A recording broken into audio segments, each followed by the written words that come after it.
গেটটা হচ্ছে নহবত গেট। নবাবরা আসলে বাগান বাড়িতে সানাই বাজিয়ে সম্মান জানানো হয়। এই বাগানটা আপনারা প্রবেশ করলেন, চারটে ঘোড়ায় চেপে মূর্তি দেখবেন, গেটে ঢুকে ডান পাশে বা পাশে আর টিকিট করলেন কাউন্টারের সামনে আর পিছনে। চার ভাই, এরা কিন্তু কোনো নবাব না, এরা 1780 সালে রাজস্থান থেকে মুর্শিদাবাদে পায়ে হেঁটে এসেছিল কাঠ আর গোলাপ চাষের ব্যবসা করবে বলে। বাগানটা নবাব সিরাজদৌল্লা মারা যাওয়ার 23 বছর পরে তৈরি। তখন নবাব হচ্ছে মির্জাফর, যে নবাবকে মারা ষড়যন্ত্র করেছিল, তার ছেলে মোবারকদৌল্লার কাছ থেকে 1200 টাকা দিয়ে লিজ নেওয়া। ওই চার ভাই লিজ নিয়েছিল, ওরা রাজস্থান থেকে ঘোড়ায় ছিল। ওরা চার ভাই, নাম বলে দিই, গেটে ঢুকে ডান পাশে বড় ভাই, ওনার নাম হচ্ছে লক্ষ্মীপদ সিং দুগার বাহাদুর। এরা জাতি ধর্মে জৈন, ইতিহাসে আছে এরা জৈন ব্যবসায়ী। নবাবকে খুশি করতে এরা রাজস্থান থেকে এসেছিল। নবাবকে খুশি করে জমি লিজ নিয়ে কাঠ আর গোলাপ চাষ শুরু করেছিল, যার জন্য বাগানের নাম দিয়েছিল কাঠ গোলাপের বাগান বাড়ি। এখন কাঠ আর গোলাপ চাষ হয় না, সঠিক নাম হয়ে গেছে কাঠ গোলাপ বাগান বাড়ি।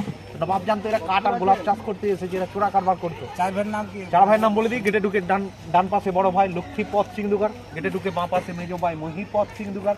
এই যেখানটা দেখুন কাউন্টার সামনে সেজো ভাই ছত্রপদ সিং দুগার, উনি ছোট ভাই ধনপদ সিং দুগার। সিং দুটো বাহাদুর, সিং দুগার বাহাদুর, এরা সিংহর সাথে লড়াই করেছিল। বড় বড় সিংহ দেখাবো আপনার, সিংহগুলো করে রাখা হয়েছে ওই জন্য। এরা কাঠ আর গোলাপ চাষ করতো ঠিক, এরা চোরা কারবার করতো, নবাবকে ঢুকতে দিত না। নবাব জানলে জমিটা লিজ উঠিয়ে নেবে, যার জন্য একটা সুড়ঙ্গ বানিয়েছিল, যেটা দিয়ে নবাবের আসল বাড়ি হিরাঝিল যাওয়া যেত। 1.5 কিলোমিটার মাটির তলায় রাস্তা রয়েছে, সেই রাস্তা দেখা যাবে। সিংহ পাখি, উট পাখি বলছে যেটা এখানে আছে। আচ্ছা, এখানটা দাঁড়িয়ে আছে দেখছেন, ওই সুড়ঙ্গটা 3 তলা। সুড়ঙ্গর নিচের তলায় দেখো জল প্রবেশ করেছে। আমাদের এসেছেন আজকের দিনে হাজারদুয়ারি আর নবাব সিরাজদৌল্লা যে আসল বাড়ি সেটা কিন্তু দেখতে পাবেন। নবাবের যে আসল বাড়ি সেটা হিরাঝিল। হাজারদুয়ারি তো পরে তৈরি হলো, নবাব হুমায়ুন যা তৈরি করেছে। আর জগৎ শেঠ তখন ছিল, জগৎ শেঠ সব থেকে বিশ্বের ধনকুবের, যাবে তো টাকসাল ছিল, নবাব যার কাছে টাকা ধার নিত। জগৎ শেঠের বাড়িটা আপনি বেরিয়েই যাবেন, এই বাগান থেকে বেরিয়ে আপনি জগৎ শেঠের বাড়ি যাবেন। জগৎ শেঠের বাড়ির সঙ্গে এই বাড়িটা 1.5 কিলোমিটার রাস্তা যাওয়া যেত, আর নবাবের বাড়িটা। দুটো বাড়ি একই দিনে মুর্শিদাবাদে ভয়ানক বন্যা হয়। আসল দুটো বাড়ি ভাগীরথী নদীর তলায় ডুবে যায়, তারপরে জলটা পুরোপুরি নদীর সঙ্গে এখন যোগাযোগ। এখান থেকে ওটা কত কিলোমিটার? 1.5 কিলোমিটার। মাটির তুলা দিয়ে পুরো শুকনো রাস্তা ছিল তখনকার দিন। তো জলটা ওই বাড়ি দুটো ভেঙে যাওয়ার। তো এখানে বহু সিনেমা সিরিয়াল হয়, এই বাড়িটা আপনার শুটিং এ দেখে থাকবেন, ভালো করে দেখো। রাজা সিনেমার শুটিং হয়েছে এখানে। তো শুটিং চলাকালীন এখানটায় একটা বাচ্চা ছেলে পড়ে গেছিল শুটিং দেখতে গিয়ে, তারপর থেকে মালিক এটা লক করে দিচ্ছে। এবারে পিছনে হাঁটার পালা। চলো দেখো, পড়াশোনা করছো, ইতিহাসের পাতায় নাম পেয়ে থাকবা, ইতালিয়ান আর্টিস্ট মাইকেল অ্যাঞ্জেলো, যার হাতে তখনকার দিনে হাতে আঁকা ছবিগুলো বিখ্যাত ছিল। হাজারদুয়ারিতে যাবে সবচেয়ে একটা আর্ট গ্যালারি রয়েছে, ওখানে কয়েক কোটি টাকা দামের দুটো ছবি আছে এই শিল্পীর হাতে আঁকা। এই শিল্পী মাইকেল অ্যাঞ্জেলো। যে শিল্পী এই মূর্তিটা তৈরি করেছিল তার হাত কেটে নেওয়া হয়েছিল রাজস্থান থেকে। ওই 4 ভাই নিয়ে এসেছিল শিল্পীকে, ওর নাম হচ্ছে দিবাকর ভাস্কর, যার হাতে তৈরি বাগান বাড়িতে বহু পাথরের কাজ আছে, সব একটা পাথর কেটে বানানো। সেই কাজগুলো করিয়ে নিয়ে শিল্পীর হাত কেটে নেওয়া হয়েছিল, যাতে অন্য কোনো বাগান বাড়িতে ওই রকম জিনিসগুলো না করতে পারে। তো শিল্পীর একটা হাত কেটে নেওয়ার পরে সব শেষে জীবনে এই মূর্তিটা বানানো। এই মূর্তিটা বানিয়ে নিয়েছিল একটা হাত কাটার পর। সেই হাতটা যে কেটে নিয়েছিল সেটা দেখানোর জন্য দেখুন পায়ের তলায় সেই হাতের কবজিটা রাখা আছে, দেখেন ভালো করে, হাতের তলায়, পায়ের তলায় রয়েছে হাতের কবজি। মানুষ জানতে পারে যে আমার এই মূর্তিটা করার পর হাত কেটে নেওয়া। চাইনিজ টব, এগুলোতে ভ্যারাইটিস গোলাপ লাগানো হতো। প্রত্যেকটা টবের মধ্যে জল দেওয়ার দরকার ছিল না, যে কোনো একটা টবে জল দিলে সব টবে জল পৌঁছে যেত। বোঝা গেল? এখনকার গোলাপের কালেকশন হয়েছে, দেখো 108 রকম কালার আছে এই গোলাপে। গোলাপগুলো আসার পথে দেখে নেবে, ছবি নেবে, ঠিক আছে? এই যে পুকুরটা দেখতে পাচ্ছ সামনে, এই পুকুরটা হচ্ছে বাগানবাড়ি প্যালেস পুকুর। এখানে বহু রকম মাছ পাওয়া যায়, কালার মাছ আছে ছাড়া।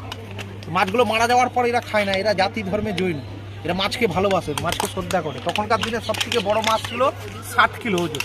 সে মাছকে সোনার নথ পুড়িয়ে রেখেছিল। মাছগুলো মারা যাওয়ার পর এরা খায়নি, কবর দিয়েছিল। যে মাছের কবর আপনাদের দেখাবো, হ্যাঁ মিউজিয়াম, ক্যামেরা নিয়ে যাবো। রান্নাঘর দেখাবো বলেছিলাম, এই দেখুন রান্নাঘর। এই রান্নাঘরে খাওয়া দাওয়ার ব্যবস্থা হতো, ভালো খাবারটা। এরা তো জৈন ধর্মের, এদের ধর্মের লোক দেখুন, এরা সব জিয়াগঞ্জে থাকে, এরা সব আসে। একটা পরেশনাথের মন্দির দেখবেন, সব লাস্টে ওই মন্দিরে আপনার পুজো হয় প্রতিদিন। এই রান্নাঘরটা বন্ধ, কারণ এখন যে মালিক উনি আসলে এখানেই থাকে। এই রান্নাঘরটা চালু হয়েছিল যে অরিজিৎ সিং আছে না, অরিজিৎ সিং এর তো বাড়ি জিয়াগঞ্জ, এখান থেকে 1.5 কিলোমিটার। অরিজিৎ সিং এর বাবার সঙ্গে এদের ভালো সম্পর্ক। তো এটা রান্নাঘর করতে দিয়েছিল আগের বছর, এরা 2-3 বছর আগে রান্নাঘরটা চালিয়েছে, 50 টাকা পেট ভরে খাবো। তো মালিক কোথায় থাকবে, এখন তো থাকার জায়গা নেই, কলকাতা থেকে এতদিন যাওয়া আসা করবে, যার জন্য মালিক এটাকে নিজের ঘর করলো। এখানে সব কিছু ব্যবস্থা রেখেছে, এসি টেসি সব লাগানো আছে, বুঝতে পারলেন। আর এটা হচ্ছে পুলিশ স্ট্যান্ড, সিকিউরিটি ব্যবস্থা আছে। এত বড় মাছকে সব সোনার নথ পুড়িয়ে রাখা হচ্ছে। তো মাছ মারা গেলে এখনো পুকুরে মাছগুলো যেগুলো মারা যায় খাওয়া হয় না, মাটিতে কাপড় জড়িয়ে পুঁতে দেওয়া হয়। ওই পুকুর, হ্যাঁ, নামবেন, এই পুকুরটাতে বড় বড় মাছ আছে, কালার মাছ, এত বড় বড় মাছ এখনো কেউ খায় না। না, এখানে আপনি চাইলে পারবেন না খেতে, বাড়ি থেকে নিয়ে এসেও যে খাবেন সেটাও পারবেন না। আমাদের এই জৈন ধর্মের গণেশ আলাদা, আমাদের বাঙালিদের গণেশের সুর বাঁ দিকে থাকে, এখানে ডান সাইডে সুর আছে দেখুন। ডান সাইডে সুর থাকলে জৈনদের এরা শুভ মনে করে। ব্যবসার ক্ষেত্রে কোথাও বেরোলে 4 ভাই আগে এই সমস্ত দেবতাকে পুজো করে তারপর বাইরে বেরোবে, এগুলো শুভ গণেশ, বুঝলেন তো। সব ধর্মের লোক এখানে আসে যায়, কোনো অসুবিধা নেই। আমাদের এখানে যা আছে সব টোটালটা গণেশকে, হ্যাঁ অবশ্যই। এই হচ্ছে নাচমহল। এরা নাচমহলটা কিন্তু এরকম ছিল না, আপনারা ভাবছেন যে এখানে দাঁড়িয়ে দাঁড়িয়ে নাচ গান দেখবো। নাচমহলটা তখনকার দিনে 1 ওয়ে গ্লাস, মানে যেটা বাড়িতে এখন জানলায় লাগানো হচ্ছে দেখবেন, মানে বাইরে দাঁড়ালে দেখা যায় না, ভিতর থেকে দেখা যায় যে বাইরে কাঁচ আছে, ওই সিস্টেমে কাঁচ লাগানো ছিল। নকশাল আক্রমণ হয়, ব্রিটিশরা কাঁচগুলো খুলে নিয়ে চলে যায়। এই নাচমহল এখন হচ্ছে ফাঁকা মহল। আপনারা দেখলে তখনকার দিনে 200 বছর আগে তো পড়াশোনার ঘর ছিল না, স্কুল কলেজ ছিল না, এই ঘরটাই ছিল পড়াশোনার ঘর। এটা হচ্ছে 4 ভাইয়ের গুরুদেবের ঘর। আমরা বাঙালিরা গুরুদেবকে গুরুজি বলি, ওরা জৈনরা দাদাজি বলে, এই জন্য এটা দাদা বাড়ি। এই ঘরের ভিতরে দেখুন 2টো কাঁচের মূর্তি দেখা যাচ্ছে না, ঘরের ভিতরে বসে আছে, এগুলো হচ্ছে শ্বেত ভৈরব, একটা কাল ভৈরব ডান পাশে, মানে এগুলো শিব ঠাকুরের রূপ। শিব ঠাকুরের বাঙালিদের আমাদের বাহন কি ষাঁড়। এখানে কুকুরের পিছু কোথায়, কুকুরও শ্রদ্ধা করে। থেকে পুরোনো গাছ এই বাগান বাড়ি, ফুলটা দেখতে পাচ্ছ, চিনতে পারছি ফুলগুলো দেখে অনেকে চিনতে পারবেন, চাপা ফুলের গাছ, গাছের উপরে চাপা, গাছের গোড়া ফাঁপা, নিচে মাটি, তলার সামনে হাঁটি। গাছ এটাই 4 জন মানুষ আরামসে ঢুকে যাবে, ঘোড়ায় দেখ 4 জন ঢুকে যাবে আরামসে ঘোড়ার দিকে। এই গাছ থেকে তখনকার দিনে ফুলের